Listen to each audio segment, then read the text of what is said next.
Qual é a tua formação, cara? Minha formação? Eu sou um dropout, fazendo uma tradução para a galera que nos assiste, é o cara que abandonou a faculdade. Minha formação é nenhuma. Eu passei na faculdade de ciência da computação, no primeiro semestre abandonei. Tá. Abandonei para vender curso de inglês. Aham.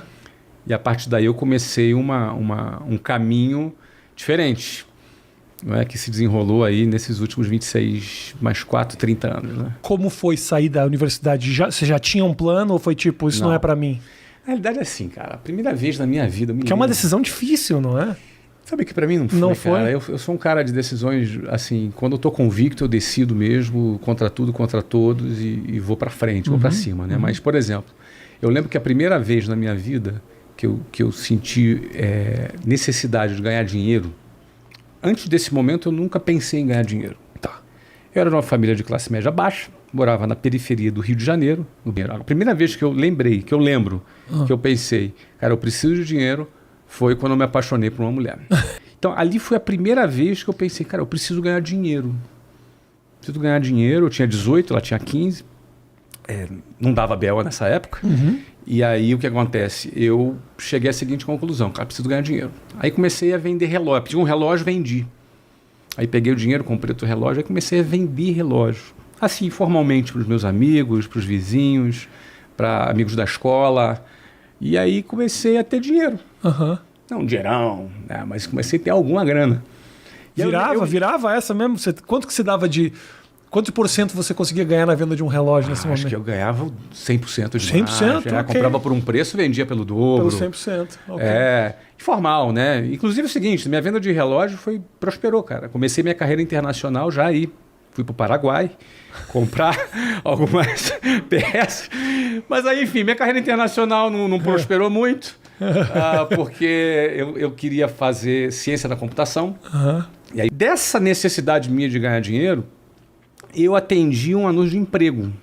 Como minha faculdade ia começar em agosto, eu estava ali mais ou menos no mês de janeiro, eu peguei, cara, eu nunca participei de uma entrevista de emprego, não sei como é que é isso.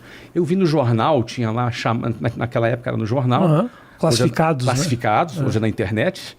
Então eu falei, cara, deixa eu lá ver como é que é essa história. Eu vou começar a faculdade em agosto, eu tinha 19 anos. Minha escolha foi para fazer a faculdade de manhã, ou seja, eu não tinha a menor pretensão de trabalhar, porque quem quer trabalhar estuda à noite. A minha faculdade era de manhã, em Niterói, na Universidade Federal Fluminense. E aí, o que eu fiz? Bom, deixa eu arrumar um emprego aqui, só para ver, só para ter uma experiência, um bico. Aí cheguei lá, cheguei lá na porta da empresa, tinha uma fila rodando o quarteirão. Cheguei lá 8 da manhã, fui atendido meio-dia. Aí a pessoa me colocou, olha, por que você quer ser um executivo? Eu falei para ela assim, olha, sinceramente eu nunca pensei em ser executivo não. Na verdade, minha faculdade começa em agosto, eu queria vir aqui só para ter uma experiência, ver como é que é e tal. Tá bom. Aí passou para o outro. Eu acho que ela se enganou. Tinha um cara do meu lado, tem uma baita de uma resposta, entendeu? Ela mandou o cara embora e eu fiquei. E aí... Aí eu passei para a próxima fase do processo seletivo. Cara, eu jamais contrataria, eu passaria para a próxima fase. Um cara, eu vim aqui para fazer um bico. Não, de jeito nenhum, né? Aí eu fui para a próxima fase. Bom, conclusão, cara, ali era um treinamento de vendas. E eu comecei a vender curso de inglês. Era um curso de inglês no centro do Rio e eu comecei a vender curso de inglês. E nessa de vender curso de inglês, eu adorei vender. Falei, cara, isso é mais fácil que vender relógio. Eu não sabia falar inglês nessa ocasião, mas eu só vendi o curso. E eu trabalhava ali no aeroporto Santos Dumont, do telefone público, aquele orelhão que a gente chamava na época. E dali a gente começou esse ponto. Só que aconteceu o seguinte... Desculpa, você vendia do orelhão, é isso? Do telefone público. Bom, aí eu trabalhei ali, nos 3 primeiros meses, já fui super bem. Vendi pra caramba, tive boa performance de venda, fui promovido. Então, quando chegou o dia de iniciar minha faculdade, eu pensei, cara, já estou ganhando mais do que quando eu me formar. E aí eu tranquei minha faculdade. E isso é um ponto interessante de se dizer, que o ser humano é movido por paixão. Diversos tipos de paixão. Eu descobri outras paixões na minha vida depois disso. Como, por exemplo, a paixão de empreender, construir um negócio. É uma paixão. Então, sem a paixão, tu vai até a página 5, cara. Tu até consegue profissionalmente, mas da página 6 em diante tu não consegue mais. Porque a quantidade de dificuldade, de encheção de saco que vem depois, não compensa. Claro. Na tua cabeça, não compensa. Com a paixão, tu pensa, compensa. Eu vou para a próxima. Mas por exemplo, assim, você tem paixão para empreender. Isso. Você tem necessariamente paixão pelos negócios em que você está empreendendo ou pelo fato de empreender? Eu tenho paixão pela construção. E quanto mais significado tem a construção, para mim faz mais sentido. Vou te dar um exemplo. Quem fala inglês tem acesso a oportunidades de empregos que pagam até 62% mais. Você pegar, isso é uma pesquisa da consultoria Cato, que divulgou essa pesquisa. O produto nosso da WhatsApp ensina inglês. Eu tenho, por exemplo, não só a paixão da construção da marca, da construção das escolas, da construção da rede, da construção dos canais de vendas, mas eu tenho também a sensação de que esse produto está fazendo um bem para as pessoas. Claro. Então, essa coisa de que o meu produto pode ajudar a pessoa, pode fazer o bem, isso ajuda a fechar a conta. Não é? Agora, a paixão pela construção aconteceu no clube de futebol dos Estados Unidos. A ideia de pegar um país em que praticamente o futebol estava inexplorado e a gente construir um estádio e a gente fazer uma história no futebol era uma coisa que também me motivava. Na Flórida isso, né? Foi Orlando, Foi né? Holanda. Do contrário, tu não consegue. Porque tem encheção de saco, tem traição, você tem puxada de tapete, você tem de tudo. Você me diz uma grande puxada de tapete que você levou. Não precisa me dizer quem é a pessoa. Não, eu não tive grandes puxadas. Não, porque o que acontece? Como eu tive 4 anos de experiência profissional, quando tu monta a tua própria empresa, tu tá menos suscetível a uma puxada de tapete. Menos, a não ser que seja por um sócio. Então tive alguns episódios desagradáveis com sócios minoritários em que a gente foi lá e resolveu.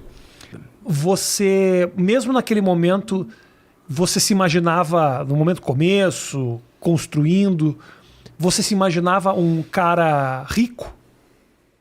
Isso foi uma busca para você? Não. No primeiro momento, não. Houve um momento que eu falei, cara, vou ficar rico. Teve um momento que eu percebi assim, cara, daqui a 1 ano eu tô rico. Aconteceu esse momento. Mas antes, o que eu queria era a minha independência financeira para poder me casar com a Luciana. Que coisa. Essa era a minha primeira meta. Coisa louca. Era a minha primeira meta. E isso me impulsionou de um jeito, cara. Cara, eu morava no Jabu. Do Jabu até o centro do Rio, onde eu trabalhava, dava 2 horas de ônibus, cara. Você imagina tu aguentar 2 horas de ônibus para ir e 2 horas para voltar. E não é 2 horas de ônibus qualquer, não. É ônibus lotado de gente, com um cara na tua frente, com outro cara com sovaco na tua cara, outro cara se esfregando na tua bunda. Você entendeu? Cara, 2 horas tensas. 2 horas tensas, cara. Aí no ônibus você tinha assalto, assédio de mulher, briga, você tinha... Cara, era uma aventura. Cada viagem, que a gente chamava de viagem, era uma aventura. Cada viagem. Aí chamava de viagem. Por 2 horas.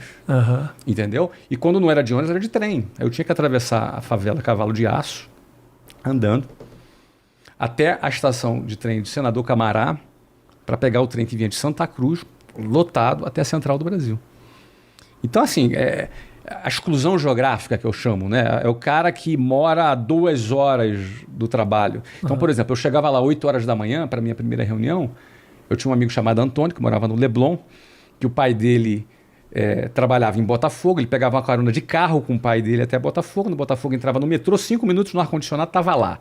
Ele acordava às 7 horas da manhã, tomava café da manhã, suquinho de laranja, bonitinho, sentado na casa dele. Quando dava 8 horas da manhã, ele estava perfumadinho, chegava e sentava, olhava para mim e falava, bom dia, Flávio. A gente participava da mesma reunião. Eu tinha chegado em casa meia-noite, tá? Acordava às 5 horas da manhã, escuro ainda, saía meio que tonto, engolia ele qualquer coisa rápida, porque 5h45 eu saía da minha casa, ainda escuro no inverno, no Rio de Janeiro. Caminhava até o ponto do ônibus para pegar um ônibus às 6 horas da manhã. Entrava no ônibus lotado, você chegava todo amassado, suado. Imagina no Rio de Janeiro, calor já de manhã, 30 graus às 6 horas da manhã, 35 graus às 7h40 da manhã. Você já ali suado, com um malandro suado do teu lado. E aí você olhando para o relógio, indo correndo para chegar lá, sentava 8 horas da manhã, já todo amassado. Aí virava para o lado, bom dia, Antônio. idade. Então eu tinha que tirar essa diferença. Eu queria casar, queria ser independente.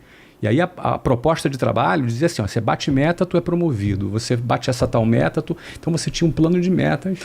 Eu falei, cara, eu vou bater. Nem que eu vire noite, nem que eu trabalhe igual um cavalo aqui. Entendeu? Na vida, a gente decide aquilo que a gente quer, mas em alguns casos é muito importante a gente decidir o que a gente não quer também. Sabe, o basta. É importante a gente ter aquele momento do basta. Tem mulheres que aceitam serem maltratadas e são maltratadas por muito tempo. Porque ela não deu basta. Às vezes não teve a coragem, está numa situação difícil. E existem situações na nossa vida que a gente não tem opção. Por exemplo, eu não tinha opção. Eu tinha que entrar naquele ônibus e enfrentar. Isso minha mãe me ensinou. Cara, você tem que enfrentar. Enfrentar, às vezes, representava entrar no ônibus e andar pendurado no ônibus. Não é em cima do ônibus, como surfista de ônibus, não era o meu caso. Mas pendurado é o seguinte, cara. O teu ônibus chegou, se você não entrar naquele ônibus, você não chega no trabalho. E você está com o nego socado, todo mundo socado dentro do ônibus e não tem espaço. E você acha um pedacinho de chão para botar o teu pé e você se segura ali no ônibus e você vai pendurado. O transporte público, eu cito com muita frequência... Porque marcou para mim algo que eu me lembro dentro do ônibus. Eu de dentro do ônibus. Às vezes à noite. Quando eu digo ou à noite, ou então de manhãzinha, quando estava escuro do lado de fora. E eu olhava o reflexo, tem um vidrozinho, o vidro do ônibus, né? O reflexo, eu conseguia me ver dentro do reflexo, no meio daquela situação. E eu pensava comigo mesmo, cara, eu quero sair daqui. É aqui que eu quero ficar.